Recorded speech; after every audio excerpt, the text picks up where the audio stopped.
Hey, what is going on everybody, and welcome to Fantasia. For today, we're going to be jumping into another session of Epic 7. And of course today we have yet another Guild War. So this Guild War is actually going to be quite interesting here, mostly because of the fact that if you look at their fortresses, right, they don't have the max amount of people assigned to each fortress. If you look on my guild side, we have 9 people, right? They have 6, 7, and 7, so they're holding back. They're either holding back on like assigning people into buildings, maybe they're keeping their weaker players off the field.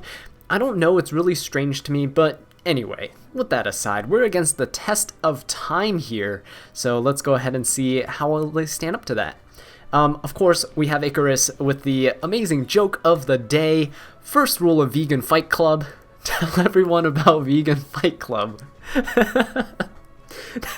Nothing against vegans, but I just find that really funny. Okay, so anyway, going to check our tower here.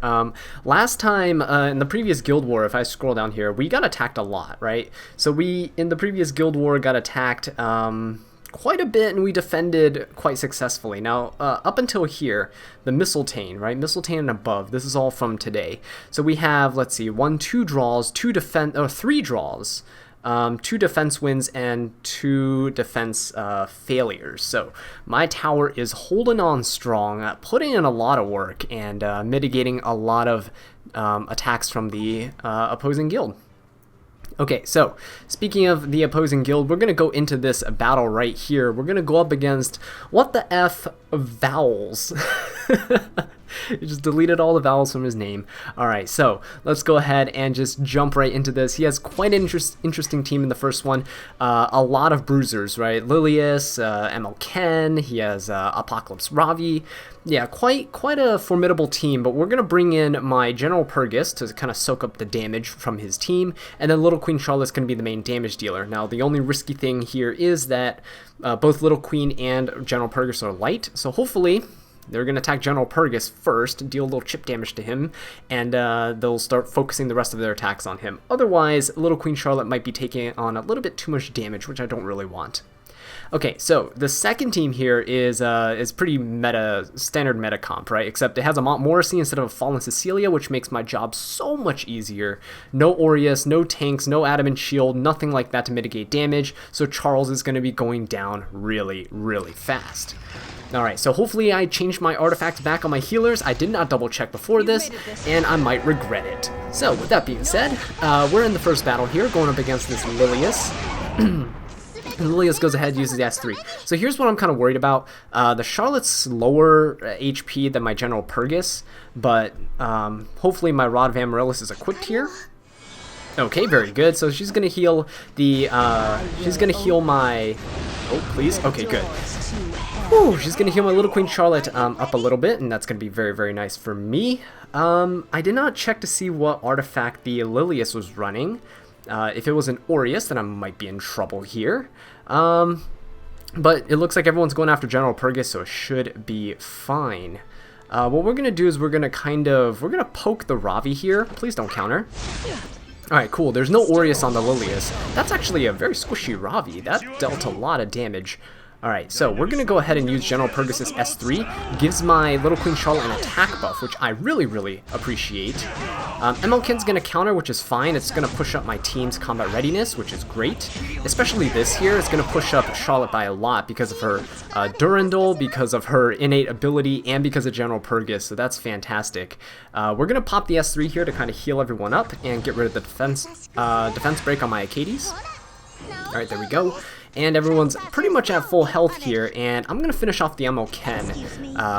Little Queen Charlotte with an attack buff is basically a guaranteed kill on an ML Ken. Yeah, there we go. Very, very nice. And so now the Apocalypse Ravi and the Lilius are both stunned, which is actually fantastic here. We're going to go ahead and just poke the Ravi a little bit. Okay. And I'm going to go ahead and just cycle through my heals just in case the Lilius pulls some shenanigans here. Alright, good. She actually didn't lap. Okay, we're going to try to finish off the Ravi. Very nice. That's a very squishy Ravi. That dealt a lot of damage. Alright, anyway. Now there's just the Lilius, I mean, it's pretty much a free win now. Lilius is only threatening when she has teammates. When she's alone, she doesn't really do much. Alright, so let's see. I should have used Acades as a S2 to recycle or reduce the cooldown of Little Queen Charlotte's S3 there. I always forget that Achates has that effect, but it's too late now. It's fine. We're going to go ahead and Soul Burn the S3 here. Very nice. Going to go ahead, smash Lilius with a giant sword, and there we go. So first battle is done. Easy peasy. Actually quite easy. I wasn't expecting his Ravi to be that squishy. I was expecting to be a little bit tankier, but oh well, it's alright. So the turn rotations in this team are quite interesting. It's a very slow Charles. It's like 220-25 speed maybe. So it's probably on counter set, which means I'm definitely going to be going after him first, as always. Seaside Bellona, again, is no threat because you have a Rowana. I do see in the comments sometimes some of you guys are saying how you're struggling a little bit to make your Rowana work. The thing with Rowana is you just want to make her tanky. She needs a bit of effect resistance too, but she should just mainly be tanky. Focus on stacking a lot of HP and a lot of defense. Her major weakness is that she doesn't have a cleanse. We're going to go after Seaside Bellona. The major weakness is that she doesn't have a cleanse. So if you get debuffed on your team, then you don't have a way to get rid of those debuffs, right? Unless you bring another dedicated cleanser or something like that. For me personally, I like to bring... Wow, that dual attack was very convenient. Unfortunately, it didn't kill though. Wow, the little sliver. You couldn't even see the HP bar. But anyway, like I was saying, with Rowana, I like to bring in Crimson Armin because my Crimson Armin gives my team full immunity. As you could see, no debuffs from the Seaside Bellona, none of those shenanigans, no defense breaks from her S2, nothing like that, right? So the immunity really does help. Other immunity providers are things like... Fire Cecilia, if you have her, Moonlight Rin, right? Anyone who could just kind of go fast, like Vivian, for example. Just build someone fast that can, you know, put the immunity buff on your team. That can also act as either a tank or like a sub-DPS support or something like that. Is going to be very, very useful for you with a Rowana. And personally, I don't like to build my Rowana fast. I like to build her just quite slow. I mean, she heals mostly through her passive. I have Celestine as her artifact, but you don't need it. Potion Vial is a really good one.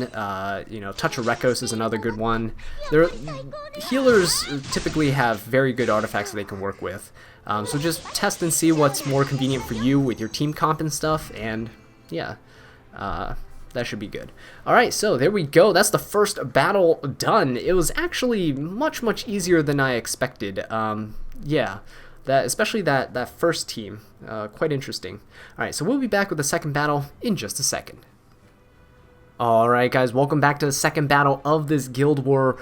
We're going to be going up against Tokione, and yeah, he has quite an interesting defense team. And by interesting, I mean he's just turtling it up with that first team, with Ruel, ML Ken, and Crow.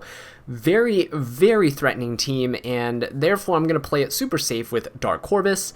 Probably going to go into montage mode for this and just probably smash all three of them consecutively. This is just so you can kind of skip all the boring parts where I charge up his skills, right? And then the second team, we're going to go up against Charles, Seaside Bellona, Montmorency. So yeah, I don't know why they like to put Montmorency with the Charles and Seaside Bellona, but I'm not complaining here. It's going to work out very, very nicely for my Euphine as she gets 3 more kills under her belt. So let's go ahead and jump right into this and see how we do. Alright, so for this first team here, Achates gets to go first, which is fine. Ruel's probably just going to attack, and Crow's probably going to go after Achates. I'm fine with Crow going after Achates, but I'm going to go ahead and put the S2 on her anyway, and this will just force Crow to hopefully attack like Dark Corvus here, because he's going to have lower HP. So there we go. I don't care if Dark Corvus gets pushed back here, it's completely fine, but nope, we resist anyway, so it's all good. We're just going to keep poking the Ruel because we can. Alright, so what we have here is, let's see, General Purgus can go ahead and S3. You know what, we're gonna save the S3. We're just gonna go ahead and S1 here, tap this Ruel. That's fine. Alright, Ken's gonna go ahead and use his S3 here. The reason why we save General Purgus' S3 is hopefully I can get a stun on the Ken. That would be kind of cool. But if not, then it should be fine. Alright, so here Ken is going to be attacking General Purgus, so it doesn't really matter. I'm going to save the heal. Crown Ruel might be going after the... actually, Crow's going to go after the Achates, and Ruel's going to go after Dark Corvus. So the damage is all spread out enough that I don't really need to focus too much on, you know, using Achates' heal every single time it's available. That provoke kind of sucks, actually. That provoke is kind of bad. but we'll deal with it. Quite interesting though, the Crow seems to have quite a bit of effectiveness then if he's able to penetrate my Achilles' resistance, but that's alright. Stun on the Ruel, that's actually quite interesting. Okay, that's probably not that's probably not the best time to use my S3 on Achilles there actually, now that I think about it. But that's okay, she's gonna cycle through her skills fairly quickly, so she has her S3 up already. Or she's going to cycle through her combat readiness, even though she was provoked by the Crow earlier, so that's fine. We're going to go ahead and poke the Ruel here just a little bit more. Nice. Alright, please don't provoke. Very, very nice. Effect resistance there. We're going to go ahead and... Do I really want to Soul Burn here? Because my Dark Corvus has 1 turn left. Alright, you know what? We're not going to Soul Burn. We're going to just hope that the MO Ken doesn't crit into my General Purgus here, and we should be fine. So, there we go. We're going to go ahead and smack the Crow. Nope, nothing there. No provokes. But that's fine. There we go. That's the last cooldown we needed on the Dark Corvus. Very, very nice. So we're going to go ahead and put this up on Achilles. A little bit of indirect healing onto the General Purgus, which is kind of good. And Purgus pushing up my Dark Corvus. So we're going to go ahead and Soul Burn this and just one-tap the Ruel. We got to get rid of her first. The reason being that, of course, she's a reviver, so if I kill anyone else, she's going to just bring them back. And they're going to have invincibility and full health. And that's not what I want. Alright, so this MO Ken seems to have pretty good crit rate, actually. He hasn't missed a single crit on my General Purgus, so it's pretty well built MO Ken, I gotta say. It's not too bad. Alright, and the good thing is Crow doesn't seem to, it doesn't seem like Crow is on, what is it called, Aureus here. I should pay attention at the beginning of the fight when they flash the artifacts on screen, but I don't do that. I probably should. Alright, so the Crow is likely to be on Holy Sacrifice, I want to say. So it's going to be a little risky here. Okay, if he's on Holy Sacrifice and it's a fully maxed Holy Sacrifice, then it's going to be dangerous because this Crow could just revive and horse me. And I don't want that. Alright, so Ken's going to be coming up next. I'm just going to poke the Crow here. Oh, nice. Decrease attack. Wait, what? Hang on just a second. Wait, did I cycle that fast? Is my Achilles' speed that fast compared to everyone else's? Alright, anyway, we're gonna go ahead and just... We're avoiding the MO Ken here. Because I don't want him to counter and just absolutely destroy me. Alright, very nice. Crit on my Dark Corvus. Very, very nice. Push back on Achilles is fine. It doesn't really matter. She's fast enough that she'll be okay. Okay, so at this point, Crow's looking to get fairly low, which I am not very comfortable with, and I kind of want to just get rid of him. But that would leave the MO Ken. See, that's the thing. That would leave MO Ken on the field, and that's something I don't want to deal with. Good thing is right now Crow's provoked. Actually, never mind. Not anymore. Yeah, I might want to kill the MO Ken first, and just hope that General Purgus gets a stun next turn. Actually, that provokes pretty good. I'll take that provoke here. Okay. Pop the invincibility here. Probably not the best idea. Alright, we're gonna Soul Burn an S3. This is actually going by fairly quickly.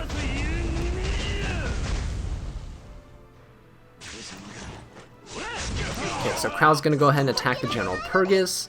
I'm gonna go ahead and S3 here. Hopefully I can cycle through Achilles' skill fast enough so that Crow doesn't kill my Achilles with a horse. That would kind of suck. Please stun. If this stuns, that'd be fantastic. Alright, very, very nice. Okay, so now I'm not really afraid of Crow's horse. Because Achilles can put up the invincibility on herself, and Crow's gonna go after her. So, there we go. Oh, actually, Achilles, please don't lap this Crow. Okay, there we go. Did not lap it. Barely, right there. Probably like 1 or 2% combat readiness off. So there we go. The horse attacks the Achilles. No damage whatsoever. We are good to go. So even if he revives with Holy Sacrifice at this point, it should be fine. There's nothing we have to worry about. Provoke is also pretty good. We're going to keep using Achilles' shield onto Dark Corvus here. And that way Dark Corvus gets the -1 cooldowns from it. So we're not going to forget this time. Alright. So now here's just the boring part of charging Dark Corvus' skill. Good thing is, crowd keeps getting provoked onto him, and there we go. Very, very nice.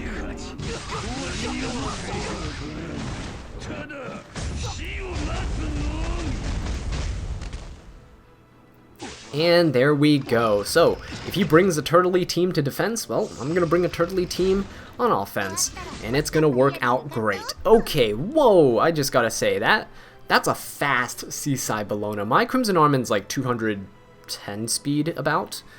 That's a fast Seaside Bellona. Alright, we're going to quickly put up this invincibility and immunity. It's a good thing the Bellona didn't go first. Okay, there we go. Bellona's going to go here. S3, doesn't really matter. Going to deal no damage, no debuffs. That's a pretty fast Charles too, so I'm pretty sure this is built as a cleave.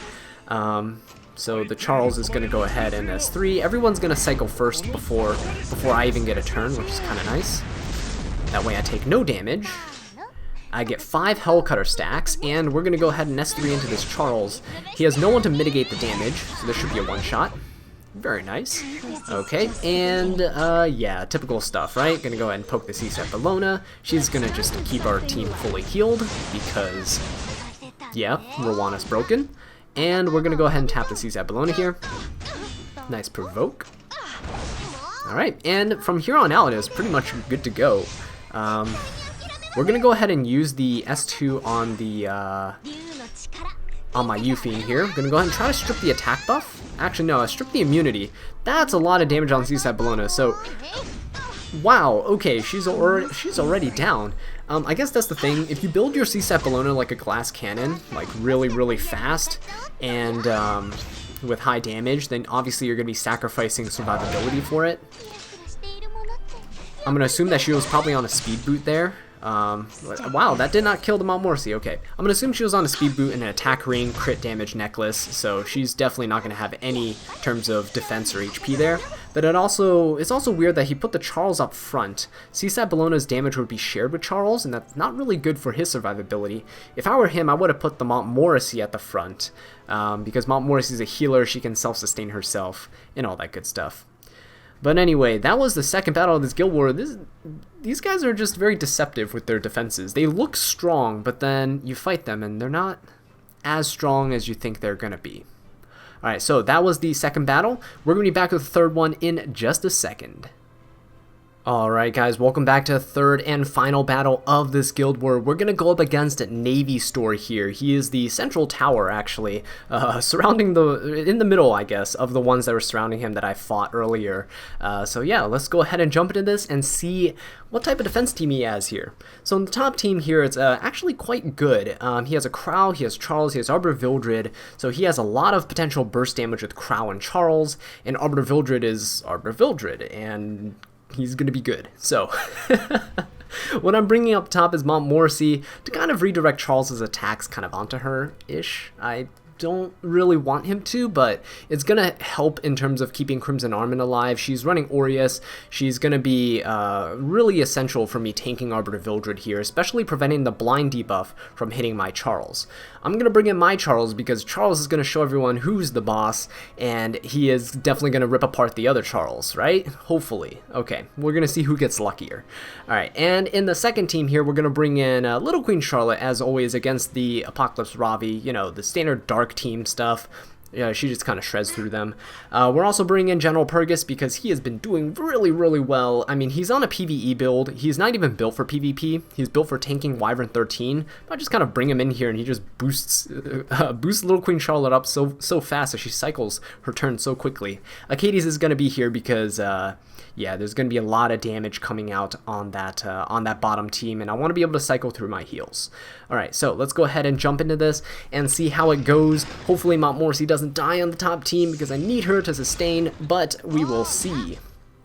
Alright, so we're going to go off and just quickly put the invincibility and everything up on everybody. That's a very slow Arbiter Vildred, quite interesting. He's going to get the attack buff from the Charles though, so that's going to be quite scary. Alright, so we're gonna go ahead and actually just poke the Vildred. Please sleep. Oh, that's a Moonlight Dreamblade Arbiter Vildred. Alright, so that's not gonna be good. Defense buff and attack buff on the Vildred. Yeah. Okay. so we might be in a little bit of trouble here. Elbo's Ritual Sword, very nice. Okay, I'll take that. Please strip the Charles, that'll be very good. Thank you very much. Alright, that's nice. That's one kind of less of a threat I need to deal with. Okay, so we're going to go ahead and use my S3 on the Charles here, give the attack buff to himself, so that hopefully when he's countering, he will do mass amounts of damage. As of right now, I think the biggest threat here I want to get rid of is definitely going to be the Charles. Crow's going to go ahead and hit the Montmorency, which should be fine, but I'm going to try to get rid of the Charles here. He's the biggest threat. Provoke on Charles is actually going to be pretty good. Alright, so Montmorency is going to go ahead, heal herself up really, really quickly. Gonna go ahead and cycle through. Very nice. Put up another little heal, top herself off. Alright, Charles is gonna go after the Crimson Armin here, which is gonna make my life a lot easier. Okay, there we go. Charles is down for the count, and now it's pretty much just kill Vildred. And we have immunity on my Charles. We should be fine. If we proc Elber's Ritual Sword. Excuse me, Charles. I said proc Elber's Ritual Sword. Okay, we're gonna go for the S2 and pray we don't miss. There we go. Very nice. Okay, so here comes the big hit from Arbiter Vildred here. He's gonna go for his S3. The main thing is I'm not afraid of dying here. I'm just mostly afraid of getting the blind debuff, but we should be good. I'm gonna go ahead and put this S3 up on the Crimson Armin so she can stay alive and continuously help me tank. There we go. And I'm gonna go ahead and put the Cleanse onto my Charles. Very nice. No more blind debuff means we can easily go in on this Vildred now. He's not really a threat because now I know he's on Moonlight Dreamblade. He's not gonna proc like Alexa's Basket and just completely sack me. So that's good. Alright, we're just gonna keep poking at him. And Charles should, this should kill unless he misses. Oh, actually, you know what? Charles kills through the miss. That's how strong he is. Alright, so now we have two knights fighting each other. So here's the thing. I'm going to save Crimson Armin's S3 for when we bring bring this Crow down. When we bring this Crow down to low HP, then I'm going to put the invincibility up. Since this seems to be a faster Crow, it should be easier to keep track of his turn cycles here, so it shouldn't be too bad. Alright, so I'm going to keep going, and it seems like he has low effect resistance, which is quite interesting for a Crow nowadays. So yeah, he's going to be very easily provoked too. Alright, this provoke's going to be very nice for this though, right here, because, oh, actually, we land the sleep as well.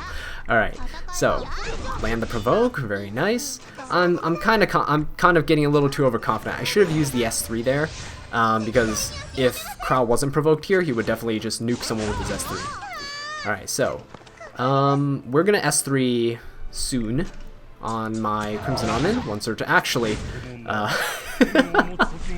wow, this Crow's eating all the debuffs, and this, ladies and gentlemen, is why people build Crows with effect resistance. Alright, so, dangerous thing though is, well first I'm going to put the invincibility up. Dangerous thing though is that, actually Montmorency might not be protected if she laps him. Okay, good, don't lap him. Okay, everyone's protected with invincibility, and Crow goes in onto Crimson Armin, so very nice. Okay, we're not even going to bother healing anymore. Everyone's kind of topped off, so we're just going to keep hitting him. And, wow, another provoke. So, Charles with all these buffs on him, absolute beast. S2, come on, you can do this, Charles. And there we go. Oh, actually, never mind, there's a holy sacrifice, but it's a good thing that Crow's already uses S3. So, there we go. Everyone should be fine here. I really like using Montmorency with Charles. One of the things is that, with a slow Charles, that is, because she can cleanse the debuffs that are put on him, if any, but as you can see, his buffs last a long time because he's just super slow. He's just kind of there, right? The threat of a Elbrus counter is just insane. Alright, we're just going to go and finish this with a single S2. There we go, very nice. Alright, and yeah, the thing with him being really slow and his buffs lasting a long time, if Montmorency puts an immunity buff on him, a 2-turn immunity buff, it's going to be absolutely insane. Okay, so what's actually not good here is that he went straight for my little Queen Charlotte. So it was a 50-50, right? I have 2 light units, and his dark units are gonna if both of my units are full health, 50-50 chance of either attacking Little Queen Charlotte or the General Purgus here. Unfortunately, went for the General Purgus, but that's alright. We're going to go for the S3 onto the Apocalypse Robbie to heal up some health here. Very nice. No counterattack from the Robbie. I could have waited with the S3. I could have waited for the Little Queen Charlotte to get the attack buff from the General Purgus, but I kind of wanted to get some HP back here, and Acadi's tops are off, so it's not too bad. Alright, Robbie's probably going to go after Little Queen Charlotte here. Ooh, actually, this is bad. Please, ooh, this is going to be bad. Because, yeah. Oh, that's not good. The A. Coley goes for, went for the, Little Queen Charlotte there. That is not good. Okay, so here's the thing.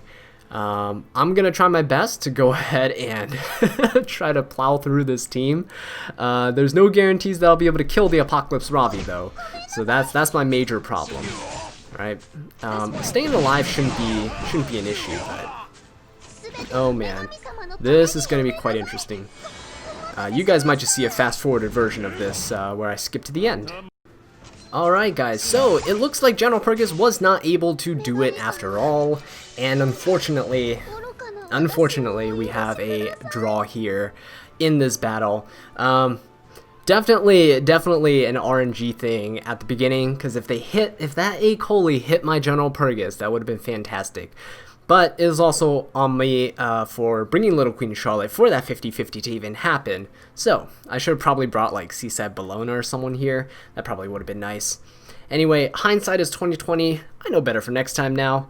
But yeah, that's going to be it for this Guild War here. Fortunately, not a full set of wins, but that's okay. I have some useful information to provide to my team here about this tower.